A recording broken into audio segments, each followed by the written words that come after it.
On nous parle souvent d'être heureux et pour être heureux, pour créer la vie qu'on veut, le concept le plus important, c'est le quotidien, ce qui se passe dans le quotidien. Et moi, la façon dont au quotidien, je valide si je suis satisfait ou si je ne suis pas satisfait, si je suis fier de moi ou si je ne suis pas fier de moi, c'est le fait de me dire « Ok, est-ce que j'ai fait ce que j'avais à faire? Est-ce que aujourd'hui j'ai fait les choses que je m'étais fixées? J'ai avancé vers le chemin des choses qui étaient importantes pour moi ?» Honnêtement, vous l'avez très certainement déjà ressenti, je suis sûr que vous l'avez déjà ressenti, quand vous avez fait une bonne journée, quand vous aviez fait ce que vous devez faire et que le soir vous regardez devant le miroir et vous vous dites « Ok, je suis fier de moi, je suis fier de moi, je sais qu'aujourd'hui j'ai fait ce qu'il fallait. » Et à l'inverse, est-ce qu'il y a une sensation qui est plus désagréable que la sensation de se regarder le soir dans le miroir et de se dire « J'ai pas fait ce qu'il se fallait, je suis pas fier de moi. » Voilà, je ne suis pas fier de moi. C'est très dur et il y a quelque chose qui mène de façon inévitable au fait de ne pas être fier de soi, c'est la procrastination. Imaginez, vous rentrez de votre journée de travail, de votre journée, de ce que vous aviez à faire pendant la journée. Ça n'a pas été forcément facile. Et vous savez que vous devez vous mettre encore au travail. Vous savez que vous avez ce projet qui est important, qui va mener à quelque chose, cette action à faire qui va mener à quelque chose que vous voulez vraiment, que ce soit vous mettre devant votre bureau et travailler, que ce soit aller à la salle de sport si vous voulez avoir un corps musclé, si vous voulez perdre du poids. Vous savez que c'est important pour vous. Vous savez que sur le moyen terme, ça va mener à quelque chose qui vous tient réellement à cœur, que vous avez à l'intérieur de vous. Mais en même temps, il y a ici ce bon vieux sofa. Il est là et il a l'air confortable quand même. Il a l'air confortable, il vous attire, il vous magnétise. Finalement, vous craquez, vous vous installez sur ce sofa, vous sortez votre iPhone, votre iPad, vous regardez sur votre télé et vous regardez la dernière saison de Stranger Things sur Netflix. Et sur le coup, bien sûr qu'on se dit « Ah, c'est quand même plus confortable. C'est vrai que c'est plus confortable. C'est vrai que le sofa est agréable. C'est vrai que c'est sympa de regarder cette dernière saison, les épisodes de la dernière saison de Stranger Things. C'est vrai que c'est vraiment sympa. » Et puis cet effet un petit peu de soulagement passé, ce qui se passe, c'est que justement le soir, quand vous regardez dans le miroir, vous vous dites « Ok, je sais que j'ai pas fait ce que je devais faire. Je ne suis pas fier de moi. » Et la sensation de soulagement, la sensation agréable s'évapore très très rapidement pour laisser place justement à cette sorte de sensation de frustration du côté où vous dites que je suis pas capable de le faire, je suis pas fier de moi. Et c'est fou, le raccourci et même presque la formule mathématique en fait qu'on pourrait établir entre le fait de se dire « Ok, je ne fais pas ce que je dois faire, je procrastine, boum, je suis pas fier de moi. » Ça mène automatiquement, l'un mène automatiquement à l'autre. Le fait de ne pas faire ce que je fais, le fait de mettre du délai, le fait de procrastiner mène automatiquement au fait de ne pas être fier de moi, au fait de me sentir mal, au fait d'avoir parfois même, moi ça m'est déjà arrivé d'avoir cette sorte de dégoût de moi-même parce que j'ai procrastiné. Alors aujourd'hui dans la vie, il y a certainement des choses que vous voulez, je suis sûr qu'il y a des choses que vous voulez, il y a peut-être des choses où vous vous dites ok, j'en parle pas tellement autour de moi parce que c'est pas dans le prêt-à-penser de la société. Par exemple, si vous voulez gagner 5 000, 6 000 ou 7 000 euros par mois, voilà, vous n'allez pas pouvoir le dire parce que c'est pas, on peut pas dire ça. Vous avez le droit de dire que vous voulez gagner au loto, vous avez le droit de dire que vous jouez au loto, mais vous n'avez pas le droit de dire que vous voulez gagner 5 000, 6 000 ou 7 000 euros par mois. Donc c'est peut-être ça que vous voulez peut-être vous muscler, vous voulez peut-être avoir une promotion, vous voulez avoir un job qui vous plaît, vous voulez créer un business qui va être rentable, qui va vous permettre d'avoir la liberté géographique, vous voulez trouver un ou une partenaire qui vous plaît vraiment physiquement. Voilà, peu importe ce que vous voulez, l'une de ces choses-là ou autre chose, vous savez, et c'est peut-être ça en même temps, d'un côté le meilleur et d'un autre côté le pire, vous savez que c'est possible.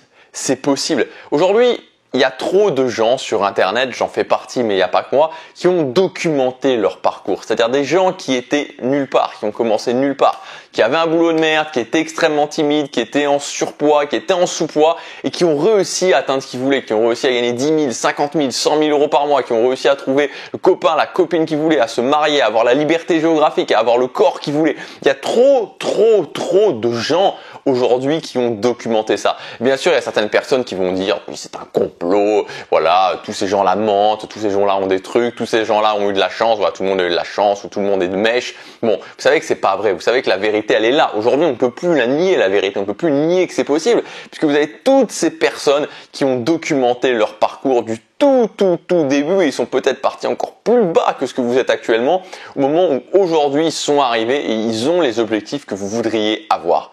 C'est possible, il n'y a plus de moyen de nier le fait que c'est possible. Vous avez la preuve, mais votre ennemi, ton ennemi principal reste la procrastination. La procrastination, c'est tout simplement le fait de mettre du délai vers ses rêves. C'est le fait de mettre un jour supplémentaire, un jour supplémentaire, un jour supplémentaire, un jour supplémentaire, un jour supplémentaire vers ce que vous voulez atteindre. Et vous savez, quand vous avez un objectif, quand vous faites un plan d'action pour votre objectif, un bon plan d'action pour votre objectif, ensuite, quand vous agissez, la seule variable, ça va être le temps. J'ai défini mon plan d'action, la seule variable qui va me permettre d'atteindre mon objectif, ça va être le temps. Et imaginons un objectif lambda qui va me prendre peut-être 600 jours, concrètement, pour y arriver. Il me faudrait 600 jours pour y arriver. Si j'agissais au quotidien, il me faudrait 600 jours. Alors peut-être que 600 jours, ça vous paraît beaucoup, mais en fait, quand on réfléchit, 600 jours, c'est quoi? Un an et demi, un petit peu plus d'un an et demi, donc c'est pas énorme, hein, même il y a certains objectifs qui vont prendre encore plus longtemps que ça. Donc j'ai mes 600 jours. Le problème, c'est qu'il faut 600 jours en admettant que j'agis à chaque fois que je dois agir. Sauf que quand je rajoute un jour supplémentaire, un jour supplémentaire, un jour supplémentaire, vous savez, ce jour supplémentaire qu'on rajoute la journée où on rentre, on se dit, bah allez, aujourd'hui c'est pas trop grave, ou allez, ah bah tiens, il y a Jean-Paul, ou il y a Marie qui m'appelle, ah bah allez, je vais quand même sortir, je vais pas faire ce que j'ai à faire, ou bah c'est vrai que je devrais faire ce que j'ai à faire, mais c'est le week-end, ou bah c'est les vacances, et on rajoute un jour, un jour, un jour, un jour, un jour, un jour, un jour, un jour. On n'a pas l'impression, vous savez, c'est un petit peu comme les micro-dépenses. Aujourd'hui, il y a un nouveau business model qui s'est développé, notamment sur les jeux, par exemple les jeux pour iPhone, les jeux pour smartphone. C'est le tout gratuit, mais avec des micro-dépenses. C'est-à-dire que c'est plus comme avant où on vous disait, ok, tu veux acheter ce jeu-là, bah tu vas devoir dépenser 50 € par an. Maintenant, c'est gratuit. Prenez votre téléphone, boum, vous téléchargez sur l'App Store ou sur, je sais plus comment ça s'appelle, Google Store, Google Play, sur Google Play, enfin pour Android ou autre. Vous avez votre jeu. C'est gratuit. Vous commencez à jouer, c'est entièrement gratuit. Et il va y avoir ce principe des micro-dépenses. C'est-à-dire que on va vous dire, ah bah maintenant vous êtes bloqué. Si vous voulez soit vous attendez 2 ou 3 jours, ou alors soit vous dépensez 0,99 €. Et puis là, ah bah encore 0,99 €. Et puis là, 0,99 €. Et puis là, ah bah 2,99 €, etc., etc. Et en fait, à la fin de l'année, si vous jouez au jeu régulièrement, vous vous dites, mais je comprends pas, j'ai dépensé 300 € dans le jeu. J'ai dépensé 300 € parce que 0,99 plus 0,99 plus 0,99 plus 0,99 plus 0,99, au final, ça fait 300 €.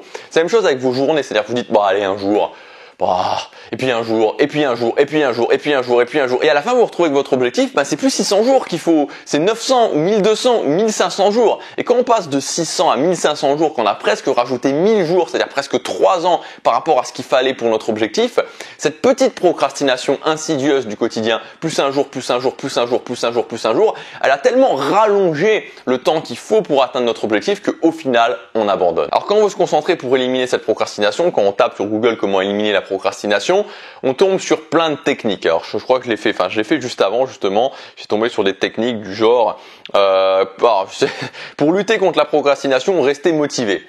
Bon, d'accord, ok. Qu'est-ce qu'il y avait d'autre? S'en tenir à sa liste de tâches. Bon voilà, il y a tout ce genre de techniques qui peuvent être plus ou moins inspirées, parce que bon voilà, là c'était pas forcément les plus inspirés, mais il y a d'autres techniques qui sont un petit peu plus inspirées. Mais au final, on a tous déjà essayé toutes ces techniques, voilà, les fameuses techniques. C'est un petit peu comme les techniques pour se lever en forme le matin. On a tous déjà essayé les 250 techniques pour se lever plus en forme le matin, les 250 techniques pour éliminer la procrastination. On l'a fait, on a tous constaté que ça ne fonctionnait pas. En fait, pour éliminer la procrastination, ce qui est le plus important, c'est de se désidentifier de la procrastination. Le problème de tous les gens qui procrastinent à plus ou moins grande échelle, c'est qu'ils sont identifiés à leur procrastination. Ils se disent « je suis un procrastinateur, je suis quelqu'un qui procrastine ». Et ça pose un vrai problème. Et c'est pas des techniques comme ça qui vont vous permettre d'y arriver. Si vous voulez, c'est un peu la même chose que quelqu'un qui se dit « je suis pas capable de parler à l'oral ». Qu'est-ce qu'il va faire ? qu'on va pouvoir briser cette chaîne-là et que quelqu'un qui se dit je suis pas capable de parler à l'oral, il va être capable de parler à l'oral. Il va le faire et il va continuer à le faire. C'est par la preuve.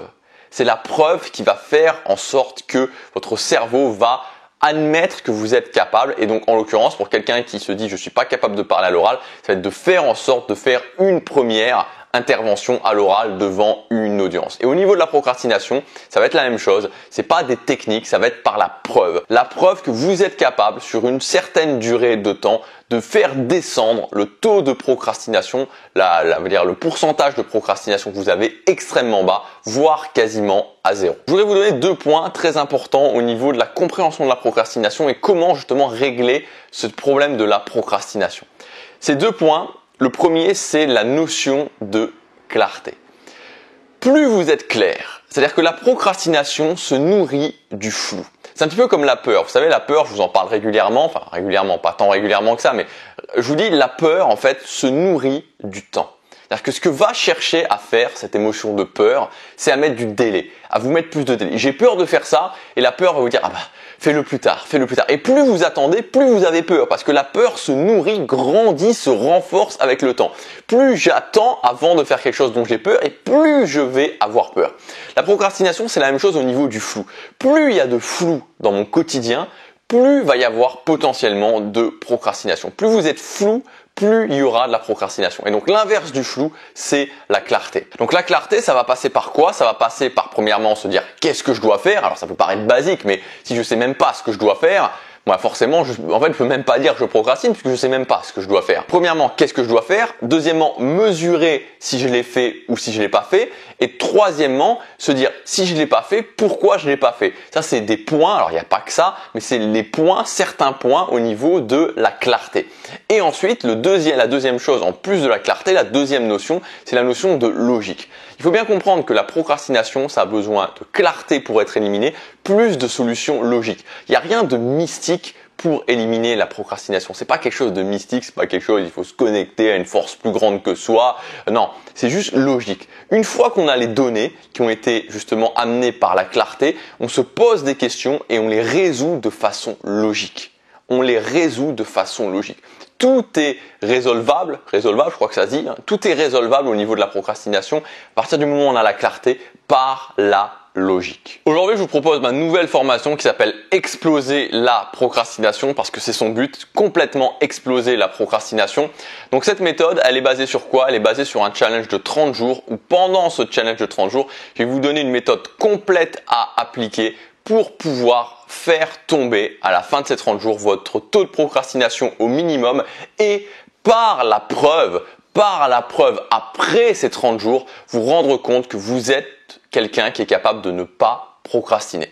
Donc cette formation, elle est basée sur ce défi de 30 jours. Il y a une préparation de 2 semaines avant ce défi. Donc au total, ça prend 6 semaines, 2 semaines de préparation et 30 jours de challenge où vous allez voir, je vais tout vous expliquer. On va vraiment mesurer les choses et on va faire tomber votre taux de procrastination à quasiment zéro et on va ensemble faire en sorte que vous voyez comme quelqu'un qui est capable de ne pas procrastiner. Donc il y a 3 grandes parties dans cette formation. La première partie, c'est la partie préparation. Donc comme je vous disais, c'est sur 2 semaines, la préparation du défi, la préparation du challenge. Donc on va faire un grand bilan pendant ces 2 semaines, on va faire un grand bilan, une grosse audit finalement au niveau de la procrastination.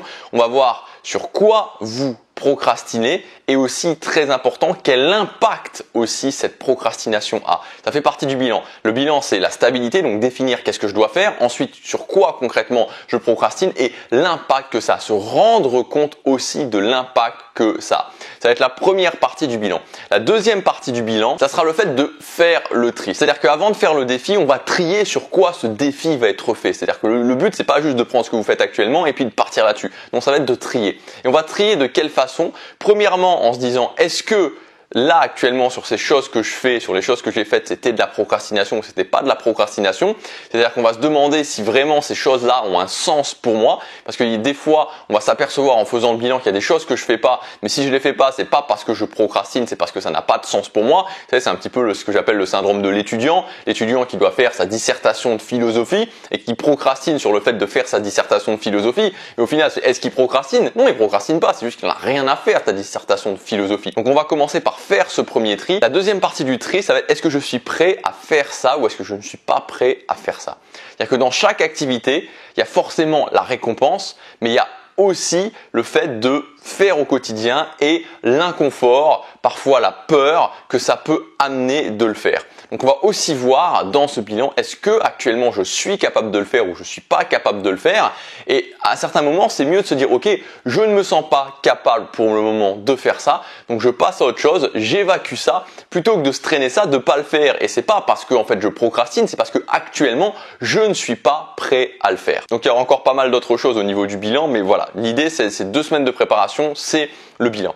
Ensuite, dans la partie numéro 2, on va voir ensemble la méthode. La méthode, elle est basée sur 4 points: la clarté totale, l'antimotivation, la mesure constante et la résolution logique et systématique des problèmes. Alors, j'explique un petit peu tout ça. Ça peut sembler, voilà, je l'ai dit d'un coup parce que c'est juste devant moi et je l'ai lu, mais la clarté totale, c'est justement éliminer totalement le flou. Donc, c'est une méthode que qu'on va faire ensemble. Clarté totale. Donc, on va voir comment complètement éliminer le flou pour que tout absolument soit clair et donc qu'il n'y ait plus de zone d'ombre au niveau notamment de votre organisation. Ensuite, je vous parlerai d'antimotivation, donc c'est la méthode d'antimotivation. On va voir comment utiliser cette méthode et puis on va mesurer évidemment, on va tout mesurer, mesurer absolument tout ce que vous faites, c'est-à-dire mesurer vraiment toutes les choses parce que à la base de ce défi, on verra, ok, on va définir les activités sur lesquelles vous devez couper la procrastination. C'est-à-dire que dans la première partie, on aura fait le bilan et ensuite quand on va se lancer dans ce défi, donc notamment dans la partie, c'est dans la partie clarté totale, en fait, on va définir, ok, ça c'est les activités sur lesquelles je ne veux pas procrastiner, je veux faire descendre mon taux de procrastination le plus bas possible, si possible à 0. Il y aura aussi un fil rouge en plus que je vous demanderai d'ajouter, vous verrez, je vous en parlerai dans la formation. Et donc on va tout mesurer pour ensuite pouvoir, et c'est la dernière partie de la méthode, résoudre logiquement et systématiquement les problèmes, c'est-à-dire que avec toutes les mesures qu'on va avoir, c'est-à-dire que premièrement on aura fait vraiment toute la clarté, deuxièmement je vous parlerai de comment mettre en place au quotidien cette méthode d'antimotivation. Ensuite, on va tout mesurer. Chaque jour, ce que vous allez faire, tout sera mesuré. On saura ce que je dois faire et on le mesurera. Est-ce que j'ai fait, est-ce que j'ai pas fait, etc. Et ensuite, on va résoudre logiquement et systématiquement tous les problèmes. Donc tout ça, c'est la méthode. Et enfin, dans la partie numéro 3, ça sera le challenge. On aura fait la préparation, on aura mis en place la méthode et donc on va se lancer ensemble dans ce challenge de 30 jours de non-procrastination pour qu'à la fin des 30 jours, vous ayez éliminé la procrastination. Et il y aura aussi avec ce challenge un PDF de suivi du challenge, c'est-à-dire que vous allez pouvoir vraiment remplir, je vous ai fait un PDF où vous allez pouvoir remplir et suivre vraiment pour à la fin avoir les résultats de ce challenge. Donc ce que vous aurez en suivant cette formation, c'est une méthode complète avec un bilan, une méthode et un défi avec un suivi à faire. Et l'idée, c'est de faire tomber votre taux de procrastination, pas sur ce que vous faites actuellement, mais sur les choses qu'on aura vraiment définies, notamment grâce au bilan, le plus bas possible pour que au final, et c'est la solution pour moi à la procrastination, vous ayez ensuite la preuve de vous dire, ok, pendant ces 30 jours, j'ai peu ou pas du tout procrastiné. Je ne suis pas un procrastinateur et je vois, non pas par l'opération divine, mais je vois par la preuve que je suis quelqu'un qui suis capable de ne pas procrastiner. Et donc ce que j'ai fait, ce qu'on aura fait ensemble pendant ce challenge, vous allez pouvoir continuer à le faire encore et encore. Et donc là, d'un coup, tout le délai que vous mettiez par rapport à vos objectifs, ça va tomber. C'est-à-dire qu'au lieu de vous retrouver avec 1500, 1200 ou 900 jours pour vos objectifs pour atteindre un objectif donné, vous allez pouvoir vous retrouver avec le véritable nombre qu'il faut pour atteindre l'objectif. Donc dans l'exemple que je vous ai donné, par exemple, 600 jours. Alors pendant ces 30 jours, évidemment, c'est un challenge, il va falloir être concentré, mais dites-vous que ces 30 jours, c'est un challenge de 30 jours, mais qui ensuite vous permettra d'avoir résolu une bonne fois pour toutes le problème de la procrastination. Ça ne veut pas dire que vous procrastinerez jamais, plus jamais, mais ça veut dire que la plupart du temps, vous serez capable de ne pas procrastiner et surtout vous direz « je ne suis pas un procrastinateur ». Quel est le temps que vous a fait perdre la procrastination aujourd'hui? Si aujourd'hui vous pensez à chaque jour où vous avez procrastiné, chaque jour vous n'avez pas fait ce que vous deviez faire,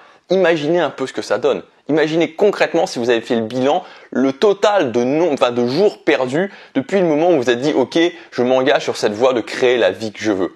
Il y a une forte possibilité que les objectifs que vous voulez, qui aujourd'hui sont toujours là et que vous dites « ok, je voudrais avoir ces objectifs », vous les auriez déjà atteints, peut-être depuis 6 mois, peut-être depuis 1 an, peut-être depuis 2 ans. Alors cette formation, oui, c'est un investissement, mais mettez en balance l'investissement de cette formation et le coût du temps perdu, le coût de cette procrastination, le délai que ça met non pas sur quelque chose que vous voulez pas, mais le délai que ça met vers les choses qui sont importantes pour vous, vers vos visions, vers vos rêves. La procrastination ajoute chaque jour du délai vers les choses que vous voulez vraiment. Alors cette formation elle est disponible dès maintenant, vous pouvez y accéder en cliquant sur le premier lien dans la description. C'est une formation au format vidéo, je dessine sur mon iPad. Donc dès que vous aurez validé votre commande, vous accéderez à votre espace membre. Et depuis cet espace membre, vous pourrez visionner cette formation. Vous pourrez la visionner depuis votre smartphone, depuis votre tablette, vous pourrez la visionner depuis votre Mac, depuis votre PC. Voilà, tout ce qui peut lire les formats vidéo, vous pourrez la visionner. Comme d'habitude, il y a des conditions spéciales. Ces conditions spéciales, elles durent pour quelques jours. Donc encore une fois, ça dépend quand est-ce que vous regardez cette vidéo. Mais il y a toutes les informations qui sont dans le premier lien dans la description. Alors voilà, maintenant on va commencer pour ceux qui prennent la décision d'agir par rapport à cette procrastination. Et la procrastination, enfin, à cette période de l'année, vous pouvez la voir comme le fait de dire ok, je prends ces 30 jours, j'élimine la procrastination. Vous pouvez aussi le voir comme déjà une préparation de l'année prochaine. Encore une fois, je ne sais pas quand est-ce que vous regardez cette vidéo, mais si vous regardez cette vidéo au moment où elle sort, l'idée c'est aussi de se dire, je ne sais pas où est-ce que vous en êtes par rapport à vos objectifs, mais c'est bien pour préparer l'année prochaine de se dire quelles sont les compétences que je devrais travailler, qu'est-ce qui m'a posé problème cette année, qu'est-ce qui m'a déjà posé problème cette année, et si évidemment je continue sur mes objectifs et j'essaie de faire la meilleure fin d'année possible, mais si je commence déjà maintenant à travailler sur les compétences qui m'ont posé problème, je prends un temps d'avance vers l'année prochaine. Si vous considérez que la procrastination vous a posé problème cette année, avec ce défi de 30 jours, à la fin de ce défi de 30 jours, et ça c'est une garantie, vous faites ce défi, vous suivez la méthode, à la fin du défi de 30 jours, vous ne vous verrez plus de la même façon. Vous ne vous verrez plus de la même façon, vous verrez que vous êtes capable de battre la procrastination et de faire ce que vous avez à faire au quotidien. Si vous voulez qu'on fasse ça ensemble, c'est maintenant que ça se passe. C'est le premier lien dans la description. On se retrouve tout de suite de l'autre côté. Passez à l'action, chaque jour compte.